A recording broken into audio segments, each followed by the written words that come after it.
Hello दोस्तों, नमस्कार। एक बार फिर से आप सभी का हार्दिक स्वागत है, हार्दिक अभिनंदन है आपके अपने ही YouTube channel Virendra Singh tutorial dash 1991 पर। दोस्तों, आपको पता ही होगा कि सीबीएसई ने अभी रिसेंट में 10th और 12th दोनों क्लासेस की यानी कि बोर्ड की क्लासेस की डेट शीट रिलीज कर दी है।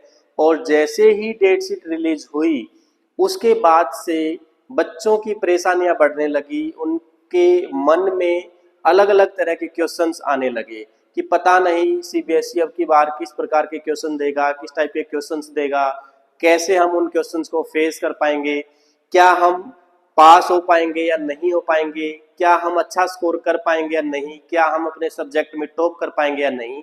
तो इस टाइप के बहुत सारे क्वेश्चंस उनके दिमाग में आने लगे हैं। तो बेटा, घबराने की कोई भी बात नहीं है, बहुत ही नॉर्मल क्वेश्चंस आएंगे, बहुत ही अच्छा पेपर आप करेंगे, मुझे पूरा यकीन है। और उसी कड़ी में आपकी हेल्प करने के लिए मैं आपके साथ कुछ क्वेश्चंस को शेयर करूंगा। और इसमें शुरुआत करेंगे हम क्लास 12 से। क्लास 12 की पॉलिटिकल साइंस का जो चैप्टर नंबर 6 है, उसमें चैप्टर का नाम है the crisis of democratic order. The crisis of democratic order, जो सीबीएसई के अकॉर्डिंग 4 नंबर का आता है, 4 मार्क्स का आता है। और इसमें कौन कौन से क्वेश्चंस हैं जो जिनकी पॉसिबिलिटीज हैं कि ये एग्जाम में आ सकते हैं। तो आइए एक एक करके देख लेते हैं कि इन 4 नंबर में एक एक मार्क्स के क्या क्वेश्चंस बन सकते हैं, 2-2 मार्क्स के क्या क्वेश्चंस बन सकते हैं, और 4 मार्क्स के कौन कौन से क्वेश्चंस बन सकते हैं। तो एक एक करके देखते हैं, ज्यादा टाइम वेस्ट ना करते हुए एक एक क्वेश्चन की तरफ बढ़ते हैं। आपके सामने पहला क्वेश्चन है, what were the reasons which led to the mid term election in 1980s। 1980 के बीच में ही इलेक्शन होने की क्या वजह रही, ऐसी क्या बात हुई, क्या रीजन हुआ, क्या वजह हुई, क्या परेशानी हुई जिसने लेड किया 1980 के बीच में ही इलेक्शन होने पर मजबूर कर दिया, ऐसी क्या वजह थी। पहला क्वेश्चन ये आपका 1 नंबर में आ सकता है। दूसरा question, the Shah commission was appointed in 1977 by the Janata Party government. Why was it appointed and what were its finding? ये भी आपके 2 नंबर में आ सकता है कि जो शाह कमीशन था 1977 में जनता पार्टी गवर्नमेंट के द्वारा इसको अपॉइंट किया गया था, इसके अपॉइंट करने की क्या वजह रही और क्या इसके परिणाम रहे, वो सारे की सारी चीजें आपको बतानी है। ये आपका 2 नंबर में क्वेश्चन आ सकता है। नेक्स्ट क्वेश्चन है, the 1977 elections for the first time show the opposition coming into the power at the centre. What would you consider as the reason for this development. इसका मतलब है कि 1977 का जो इलेक्शन हुआ उसमें पहली बार ऐसा देखा गया कि केंद्र के अंदर, सेंटर के अंदर ओपोजिशन पार्टी पहली बार सत्ता में आई है। ओपोजिशन पार्टी का मतलब है कि कांग्रेस पार्टी के अलावा कोई दूसरी पार्टी पहली बार सेंटर में अपनी गवर्नमेंट उन्होंने बनाई है। और इसके पीछे क्या वजह रही, इसके पीछे ऐसी कौन सी वजह रही कि कांग्रेस को हार का सामना करना पड़ा और कोई दूसरी पार्टी जो कांग्रेस के ओपोजिशन में थी उसको सत्ता में आने का मौका मिला। लोगों के मन में ऐसी क्या क्या बातें उठी, कौन सा विकास की बातें की, किस टॉपिक के ऊपर या किस मुद्दे के ऊपर ओपोजिशन ने बातें की। ये क्वेश्चन नंबर 3 था। क्वेश्चन नंबर 4 की तरफ बढ़ते हैं। What were the immediate cause for the imposition of emergency? Emergency बेटा 3 टाइप की होती हैं, लेकिन हम यहाँ पर नेशनल इमरजेंसी की बात करना चाह रहे हैं। तो ऐसी क्या वजह हुई कि जिसकी वजह से हमारे देश के अंदर इमरजेंसी लगानी पड़ी। अभी हमने देखा था 1975 में इमरजेंसी लगी थी। तो ऐसी क्या वजह हुई कि हमें इमरजेंसी लगानी पड़ गई हमारे देश के अंदर। नेक्स्ट क्वेश्चन, ये भी आपका 1 नंबर में आएगा। Next question, what was the impact of the emergency on the politics of the country. Emergency जब लागू हो गई तो हमारे देश की राजनीति के ऊपर उसका क्या प्रभाव पड़ा, ये भी बेटा आपका 1 नंबर में क्वेश्चन आएगा। What was the impact of the emergency on the politics of the country, ये 1 नंबर का क्वेश्चन बनता है।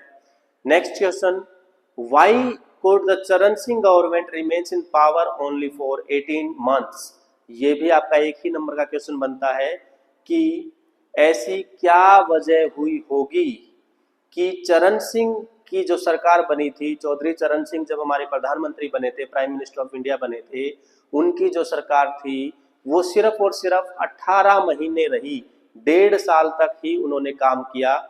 ऐसी क्या वजह रही होगी, ये भी आपका 1 नंबर का क्वेश्चन है बेटा। Next question, do you agree that the proclamation of emergency in 1975 weakened the federal distribution of power in India? Give any 2 arguments to support your answer. ये बेटा आपका 4 नंबर में क्वेश्चन आ सकता है। ये जो क्वेश्चन है क्वेश्चन नंबर 7, ये आपका 4 नंबर में आ सकता है कि क्या आप इस बात से सहमत करते हैं, एग्री करते हैं, तो proclamation of emergency in 1975 weakened the federal distribution of power in India, कि भारत के अंदर जब नेशनल इमरजेंसी 1975 में लागू हुई तो क्या उसने हमारी जो फेडरल सिस्टम है, जो हमारे देश का संघात्मक डिस्ट्रीब्यूशन है, पावर का जो डिवीजन हो रखा है 3 हिस्सों में, union government, state government and local government, क्या उनके ऊपर इसका एक उनको कमजोर करने की क्या एक साजिश थी? अगर ऐसा है तो अपने आंसर के स्पोर्ट में कोई भी आप 2 एग्जाम्पल लेकर एग्जामिनर को शो कर सकते हैं, बता सकते हैं कि ऐसी क्या वजह रही होगी, कौन से ऐसे 2 एग्जाम्पल्स आप ले सकते हैं। Next question, what was the crisis of the democratic order, ये बेटा 1 नंबर का आएगा आपके एग्जाम के अंदर कि डेमोक्रेटिक ऑर्डर के क्या क्राइसिस थे, 1 नंबर में आपका क्वेश्चन आएगा। ये आपको 50 से 70 वर्ड्स में आपको इसका आंसर देना है। Next question, describe various issues regarding the national emergency of 1975 in India, ये भी आपका 2 नंबर में आएगा। Describe various issues regarding the national emergency of 1975 in India, 1975 में जब नेशनल इमरजेंसी लागू की गई तो उस टाइम पर क्या क्या इश्यूज हुए थे उसके बारे में आपको बताना है 2 नंबर में। Next, explain the concept of total revolution advocated by Jayaprakash Narayan, ये भी बेटा आपका 2 नंबर में आ सकता है कि जयप्रकाश नारायण ने जो संपूर्ण क्रांति का जो कंसेप्ट दिया था उसको एक्सप्लेन करना है, ये आपको 2 नंबर में दिया जा सकता है। नेक्स्ट क्वेश्चन है बेटा, विच party supported the Congress during the emergency and why, ये आपका 2 नंबर में आ सकता है कि इमरजेंसी के टाइम पर कांग्रेस पार्टी को किसने सपोर्ट किया था, कौन सी पार्टी थी जिसने कांग्रेस को सपोर्ट किया था और सपोर्ट करने के पीछे क्या वजह रही होगी, क्यों उन्होंने सपोर्ट किया था, ये आपका 2 नंबर में क्वेश्चन बनता है बेटा। अगर यहाँ पर इस क्वेश्चन की बात करें तो ये 1 में भी बन सकता है, 2 में भी बन सकता है। 1 में कैसे बनेगा, 1 में ये ऐसे बन जाएगा, विच party supported the Congress during the emergency, सिर्फ इमरजेंसी तक आ जाए तो 1 नंबर में है, एंड वाई अगर आपको वजह बतानी पड़े तो 2 नंबर में आ जाएगा आपका एग्जाम ये क्वेश्चन। नेक्स्ट क्वेश्चन है बेटा, what do you understand by the term preventive detention, ये भी आपका 1 ही नंबर में आएगा कि आप प्रिवेंटिव डिटेंशन से क्या समझते हैं, इसके बारे में आपको एक्सप्लेन करना है, इसके बारे में कुछ वर्ड्स में आपको बताना है कि आप क्या समझते हैं इसके बारे में। नेक्स्ट क्वेश्चन आपके सामने है और में, तो ये क्वेश्चन बेटा 4 नंबर में आपके एग्जाम के अंदर पूछा जा सकता है। क्वेश्चन है, highlight 4 constitutional issues between the parliament and the judiciary during the 1970s, जो 1970s का जो दशक है उसमें पार्लियामेंट और हमारे जो जुडिशरी सिस्टम है उनके बीच में कोई भी 4 कॉन्स्टिट्यूशनल इश्यूज आप बता सकते हैं कि क्या क्या इश्यूज इन दोनों के बीच में हुए थे, वो आप बता सकते हैं। 4 नंबर में बेटा ये क्वेश्चन आ सकता है। इसी के अगेंस्ट में दूसरा क्वेश्चन ये भी बन सकता है, दोनों क्वेश्चन का सेम आंसर बनेगा। दूसरा क्वेश्चन है the emergency and the period around it can be described as a period of constitutional crisis, analyse the main reason behind the statement. कि जो नेशनल इमरजेंसी लगी वो पीरियड और उसके आसपास का जो समय था वो कॉन्स्टिट्यूशनल क्राइसिस के पीरियड के तौर पर इसको डिस्क्राइब किया जाता है। क्या ये बात सही है? इस स्टेटमेंट के पीछे क्या वजह है, ये आपको बतानी है। ये भी बेटा 4 नंबर में आएगा। दोनों ही क्वेश्चंस का सेम आंसर रहेगा। जो भी आपका आंसर होगा, आंसर आपको पता होगा। अगर आपको आंसर्स नहीं आते इन क्वेश्चंस के तो आप कमेंट सेक्शन में मुझे बता सकते हैं। नेक्स्ट वीडियो में आपको इन क्वेश्चंस के आंसर की इन क्वेश्चंस के आंसर्स क्या क्या हो सकते हैं, क्या क्या आंसर्स इन क्वेश्चंस के हो सकते हैं, ये मैं आपको नेक्स्ट वीडियो में बता दूंगा। आप कमेंट करके मुझे जरूर बताना कि आपको इन क्वेश्चंस के आंसर्स भी चाहिए या आंसर्स आपके पास ऑलरेडी इन क्वेश्चंस के हैं, या आप इन क्वेश्चंस को अगर ये क्वेश्चन पेपर में आ जाए तो क्या आप इनको अटेम्प्ट करने के एबल हैं। अगर हैं तो बड़ी अच्छी बात है, आप रिवाइज कर सकते हैं। अगर नहीं है बेटा तो अपनी तैयारी पर थोड़ा सा जोर और दीजिए, आपको थोड़ी सी और मेहनत की जरूरत है। नेक्स्ट क्वेश्चन है analyse the reasons given by the Congress government for declaring emergency in June 1975। कि कांग्रेस ने कौन कौन सी वजह बताई कि हमने जून 1975 में इन वजह से पूरे के पूरे भारत देश में नेशनल इमरजेंसी लगानी पड़ी। ऐसी क्या क्या वजह कांग्रेस ने बताई, तो ये भी आपका 4 नंबर में बनता है बेटा क्वेश्चंस।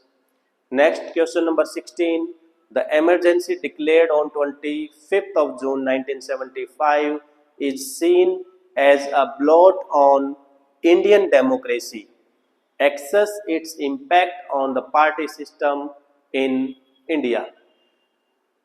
कि जो 25th of June 1975 में देश के अंदर एक हमारी नेशनल इमरजेंसी लगाई गई थी, वो इंडियन डेमोक्रेसी के ऊपर एक ब्लोट लगाया गया था। क्या ऐसा आप भी समझते हैं? क्या इसका पार्टी सिस्टम, इंडिया की जो पार्टी सिस्टम है उसके ऊपर क्या इम्पैक्ट पड़ा था, ये आपको बताना है। नेक्स्ट क्वेश्चन है axes were made during the emergency imposed in 1975, support the statement with any 2 examples of such axes.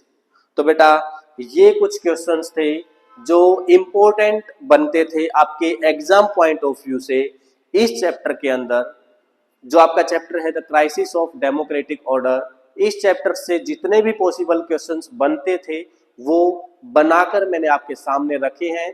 अगर आपको ऐसा लगता है कि कुछ और भी क्वेश्चंस हो सकते हैं, आपके माइंड में कुछ क्वेश्चंस और भी आए हैं, तो बेटा आपका मोस्ट वेलकम है। आप कमेंट सेक्शन में मुझे क्वेश्चंस लिखकर बता सकते हैं कि ये क्वेश्चंस भी पॉसिबिलिटी बनती है कि ये आपके एग्जाम में आ जाएं।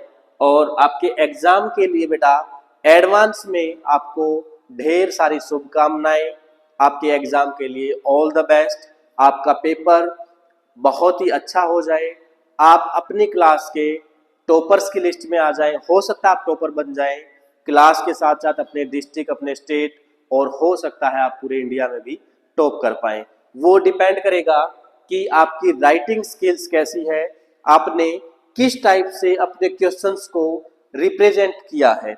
आपकी जो राइटिंग स्किल्स है यही आपको उस अचीवमेंट तक, उस शिखर तक, आपको पैरामाउंसी तक लेके जाएगी कि आप अपनी क्लास के टॉपर भी बन सकते हैं, अपने स्कूल के टॉपर भी बन सकते हैं, अपने डिस्ट्रिक्ट के टॉपर भी बन सकते हैं, अपने स्टेट के टॉपर भी बन सकते हैं और इंडिया के टॉपर भी बन सकते हैं।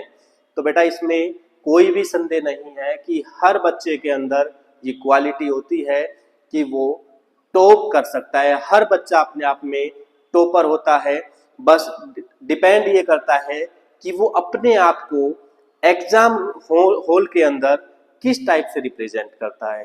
तो रिप्रेजेंटेशन पावर जो उसकी है वही आपके एग्जामिनर को अट्रैक्ट करती है। तो बेटा ऑल द बेस्ट अगेन, एक बार फिर से आप सभी को आपके पेपर के लिए बहुत सारी शुभकामनाएं। मैं चाहता हूं कि आप सभी अच्छा स्कोर लेके पास हो जाएं और आगे की क्लास में मूव करें। तो बेटा वीडियो आपको कैसी लगी मुझे कमेंट करके जरूर बताना। अगर वीडियो में बताए गए जितने भी क्वेश्चंस मैंने बताए हैं, अगर इनके अलावा आपको लगता है कि कोई और क्वेश्चंस भी बन सकते हैं तो आप कमेंट सेक्शन में बता सकते हैं, उसके लिए आपका मोस्ट वेलकम रहेगा। वीडियो अगर आपने पूरी देखी है और पूरी देखने के बाद अगर आपको ये वीडियो अच्छी लगती है तो लाइक जरूर करना, अपने दोस्तों के साथ, अपने फ्रेंड सर्कल में, अपने क्लासमेट के साथ इस वीडियो को जरूर शेयर करना ताकि सभी बच्चों तक ये वीडियो पहुंच जाए और एग्जाम में उनकी भी हेल्प हो जाए। तो बेटा इन सभी चीज़ों के लिए आप हमारे चैनल वीरेंद्र सिंह ट्यूटोरियल -1991 को सब्सक्राइब कर सकते हैं। मुझे वैसे तो पूरी उम्मीद है, आप लोगों के ऊपर पूरा यकीन है कि आपने चैनल को सब्सक्राइब कर लिया होगा। फिर भी अगर किसी भी वजह से आप सब्सक्राइब नहीं कर पाए तो अभी जाकर सब्सक्राइब कर लीजिए और बेल आइकन को प्रेस कर लीजिए ताकि आने वाली हर वीडियो आपके YouTube के नोटिफिकेशन में पहुंच जाए और आप उस वीडियो में बताए गए सभी क्वेश्चंस को अच्छे से एनालाइज कर पाएँ, अच्छे से समझ पाएँ। तो वीडियो में बने रहने के लिए आपका बहुत बहुत धन्यवाद। Thank you very much. अगली वीडियो में बहुत जल्द मिलेंगे, तब तक खुश रहिए, स्वस्थ रहिए, हंसते मुस्कुराते रहिए। Thank you.